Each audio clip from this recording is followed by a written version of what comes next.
Beginning, we are actually live, and I believe we're live now. A little colored wheel. Yeah, where it's spinning. I'm like, I go back and watch the video, and we are live. Hey, Facebook, it's Nick here, and this is my good friend Sam Coker. Sam, I believe we met probably in 2013. That sounds about right. I had just started as a worship leader at First United Methodist Church in Conway, and you were a youth then. It was either a sophomore or a junior in high school. And you play you tickle those ivories. You play the mess out of those keys. And thank you. And I remember you were like kind of like at a whole other mature level as a kid. Like I knew kind of the direction you were going to go from back then. But you're a grown man now. You're 23 years old. Yeah. Blink 182 would say that nobody likes you during this whole year. The first thought I had when I turned 23 was that now it's the Blink 182 year. It's the Blink 182 year. So Sam is here because this time of year is when things like Hendricks Youth Institute would happen, which we're going to talk about in a second. But something I've been thinking about is having a call to ministry at a young age. And when I work with students, that part of my job is exploring that with them. And so I've asked Sam to come here because Sam is on his path to ordination. And so he's expressed his call to ministry, and he's further down the road, but he's also close enough in age to some of our students that he's pretty relatable to them, and he's going to be able to kind of explain what it looks like. So before we get into all of that craziness, Sam, why don't you tell us about yourself a little bit? Sure. So like Nick said, my church home while I was growing up was First Conway. And it was around, I think, maybe like towards the end of my time in youth that I kind of felt first interested in like what would it look like if I became a pastor. I was thinking a lot about that, especially because my dad is a licensed local pastor.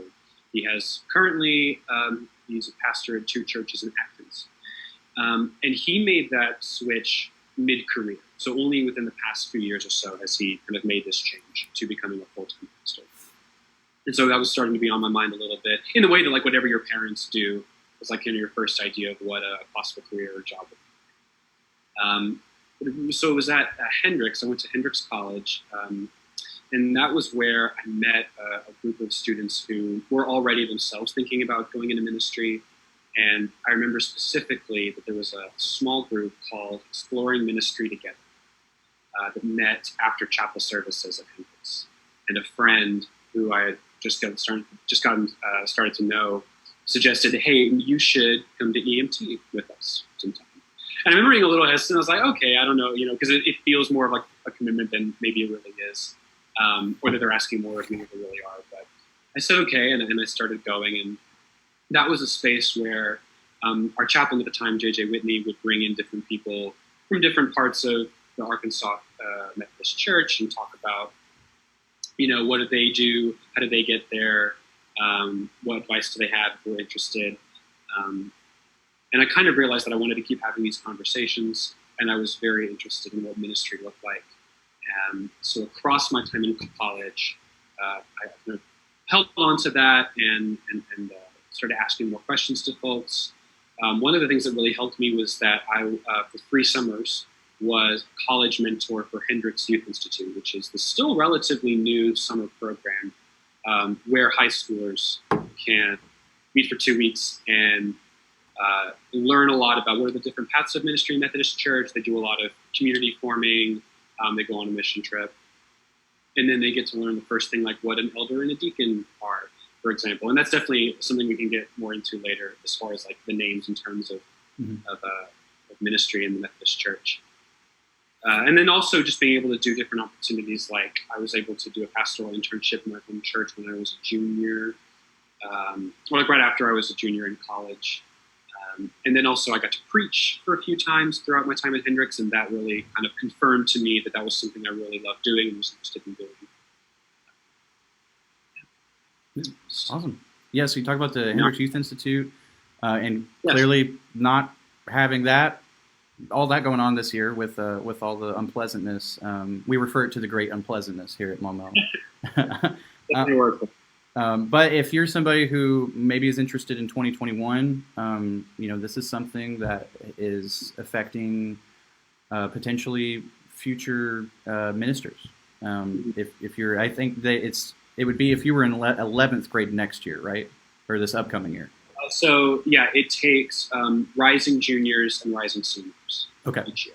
So if you're going into your junior or senior year by next summer, contact the Hendricks Youth Institute. Look them up. Sam, something I want to talk about. How did it feel for you when you were called into ministry? What was that like?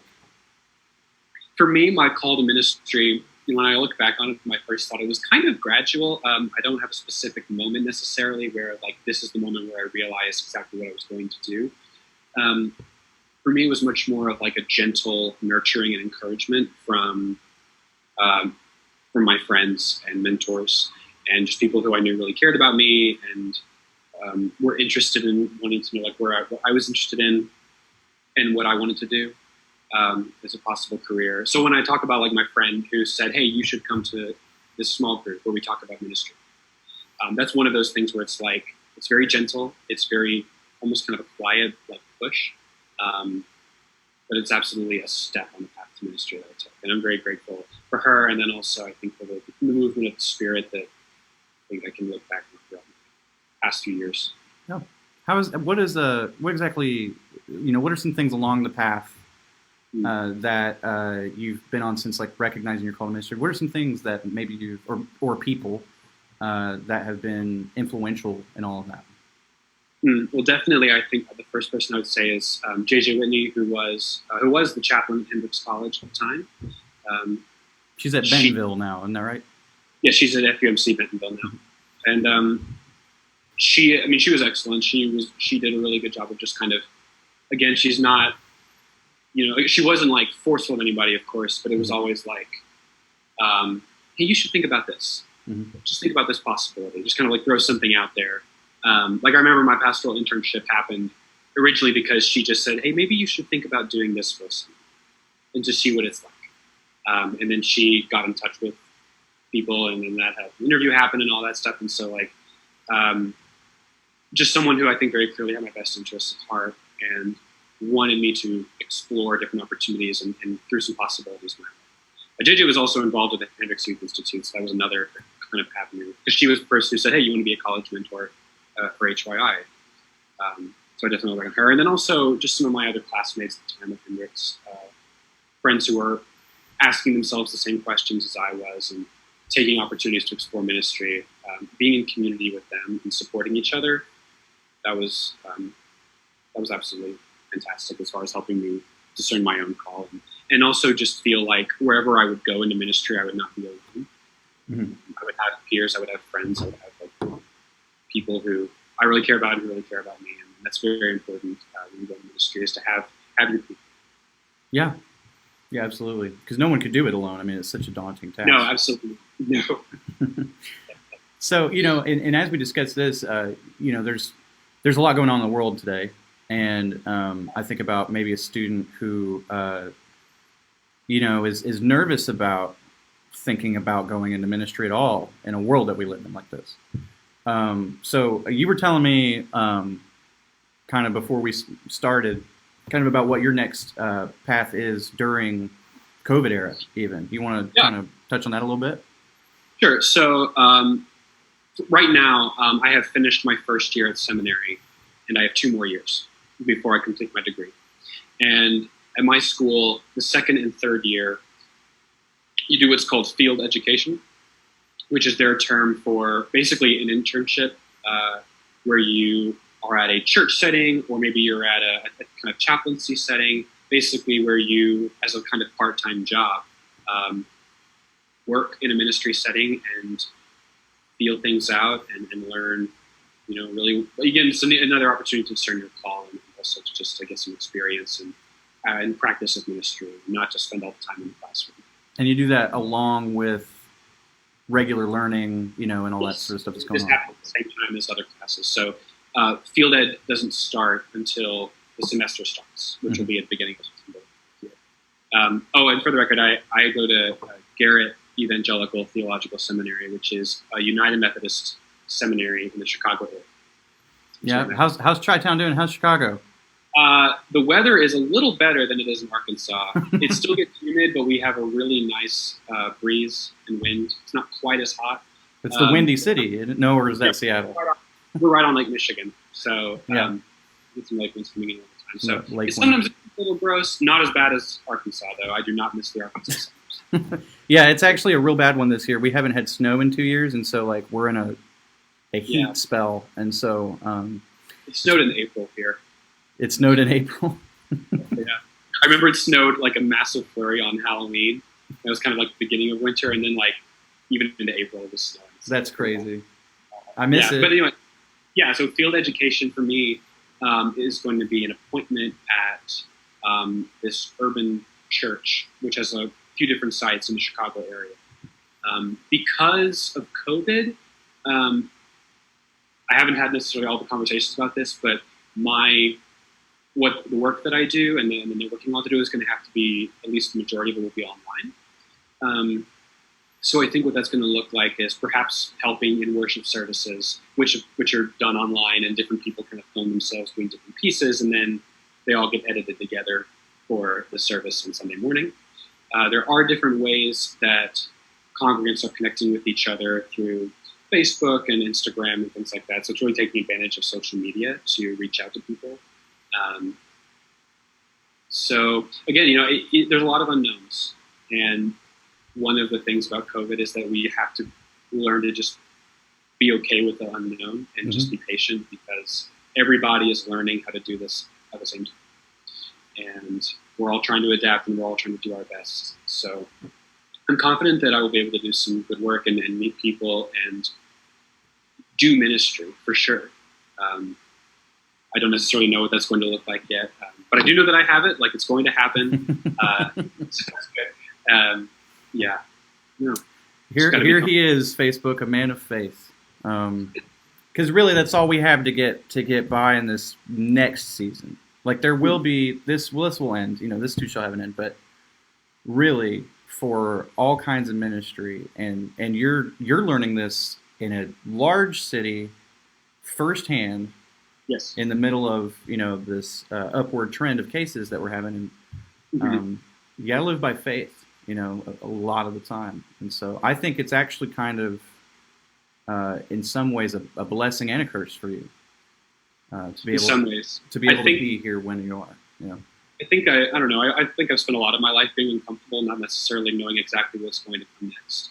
I'm on the path of candidacy right now to be ordained, but I still have not decided if I am going to take up the parish ministry, become an itinerant pastor when I've graduated, or if I want to go on and get a PhD, because I'm also really interested in, academics and theology and all that stuff. And or maybe it could be that I do some ministry, like as far as being a pastor, and then maybe later on continue my education. I don't really know yet what that's going to look like, and I'm generally okay with that. I don't have to have everything figured out. And I mean, that's really a big piece of advice in itself, is that you don't have to have it all figured out. Amen. Certainly not right now, not while you're still in high school, for sure. You have lots of time to discern your calling, to try things that maybe don't work, and then say, okay, I learned still from the fact that maybe that wasn't for me, and continue exploring options. Yeah. Well, and as we're talking about advice, I wonder if I've got a student watching this today or whenever they're watching who has experienced a call, they're like, I think I've experienced a call to ministry. What would be like your first bits of advice to them? I would say, if you have experienced a call to ministry, if you're feeling a bit of a tug, then have a conversation with whoever your closest mentor is in the church. So I guess for a lot of folks in high school, that's going to be your youth pastor. But it may not necessarily be. It can be one of the pastors. It can be someone else who works at the church, someone who is already doing ministry, and who, of course, you can trust with these kinds of conversations, and who has kind of already been a part of your own faith journey. I would say reach out to them and say, hey, I think I feel a call to ministry, and help them walk you through that, the next steps as far as what that could look You'd be like, I think I've caught the call. I think I've caught the call to ministry. Exactly. Like, oh no, what do I do? It's like, it's okay. There are some possibilities for you. So I would say find a connection point. There's someone who's already working in the church. Yeah, that's a good one, because those of us who, we've been in ministry, we know that ministry looks different. And, that's the first thing to learn is you may have this tug. You just don't know what direction it's really going in yet. You know it's ministry, but you don't know what kind of ministry God has for you. And one thing I found that's especially great about the Methodist Church, especially in Arkansas, is that people know things. Like if you talk to your youth pastor or your pastor, like they can generally point you to different resources. So, for example, a lot of youth pastors know about Hendricks Youth Institute, which I've seen a lot of youth go through that process of like kind of discerning their call, learning about what ministry might look like, and just spending a lot of time really reflecting on these things. A lot of that starts with a conversation with their pastor or youth pastor, or someone else they know who's already working in the church. So, yeah. I joke a lot of the time that we are like a mafia in a lot of ways, because we're so tight knit and we know each other. Like even if it's a situation where like, well, I don't know how much that guy and I jive, but you should talk to him because he knows the resource that you need for what it is you think God is calling you to do. I've gotten into ministries through those exact words from people. Yeah. Even my mom when I started going to UCA, and she noticed because that transition from high school to your first year of college, finding that social circle that you need, to pull you in the right direction can be tough. And so, saying, go talk to John, at that time it would be go talk to John Palmer or go talk to JJ. Mm-hmm. They know what to do with you right now, where to send you and how to empower you to reach your goals. I remember that some of my first conversations about this were with JJ because she was a mentor to me in the church setting. She had already very familiar, and she of course was really used to students who had already come in Methodist and became interested while they were in college about pursuing Bible ministry. So, yeah. Yeah. Shout out to JJ. Exactly. Sam, it is just a treasure that I cherish to be able to see you, and that you're able to now as a grown man, as an adult, as a believing adult, be able to empower my ministry setting and others. I'm real blessed by all of your accomplishments today and all of the words of wisdom that you give to our kids. And so thank you so much for coming on and being a part of this, You're welcome. I appreciate it. And thank you for having me. Absolutely. I feel like this happened very, very quickly, but I'm very grateful that you reached out. Yeah. And, I don't know if it'll be live or not, but I would love to check in with how things go further into the semester. Oh, sure. Yeah. Over there in Chicago. Yeah. As far as whatever ministry looks like by that point. Right. And it's like, I'm still in school. Mm-hmm. So as far as like everyone who's thinking about like what's school going to look like in the next few months, my seminary made the call like 2 months ago that it was all going to be online in the fall. And we're a grad school that already has a pretty strong online component to it. So it's a little bit easier of a transition for us to make that decision. Whereas like public schools and colleges, they have other things to consider. Yeah. But that's a good call. I think that was an excellent call. But I've known for a while now that my semester will be online, and it's going to be a lot of me sitting at this desk on my computer, and that's just going to be what seminary will be like. Except for the field ed part, which I'm hoping is going to be a little more. A little bit more hands-on, yeah. Well, thank you again, Sam, and thank you, Facebook, for watching. If you guys have any questions about a call to ministry, again, like Sam said, reach out to me. I'm sure Sam would love to, I could get a question answered from him since he's more familiar with this for one particular path that he's going down. Especially if you have any questions about like, if I wanted to become a pastor, what would I have to do? What are the steps I have to take? I can help you. What am I not allowed to do? Things like that. Right. But I'm decently far along now in a process called candidacy, which is the path by which someone becomes an elder or a deacon, by which you become ordained. So if you're wanting to become a pastor or a chaplain, or even if you you maybe don't know about that stuff, but if you like youth ministry, maybe that's something you're called to, or it's missions, or music ministry, or something that isn't quite fit the mold of pastor, there are still some possibilities out there. Yeah, and there's a seminary class for you, whatever ministry it is you're looking for, there is. But again, thank you, Sam. Thank you, Facebook. We will catch you guys next Thursday. We've got some great things in store. We're starting a new sort of, I guess the best way to say it is a YouTube series where it's not just my big face talking to you for a while. It's going to have some great content and some great discussions on God, all things God. And it's called First Up, and that's First United Methodist Church upstairs where the kids and youth are. And we're gonna be starting production on that soon. And so I hope you guys get to check that out. It's gonna be real fun for y'all and for us, and a lot of different kinds of interactions. So I will see you guys next Thursday. Stay tuned, and I will let you guys know what kind of stuff we're doing. Y'all have a great day, and stay blessed.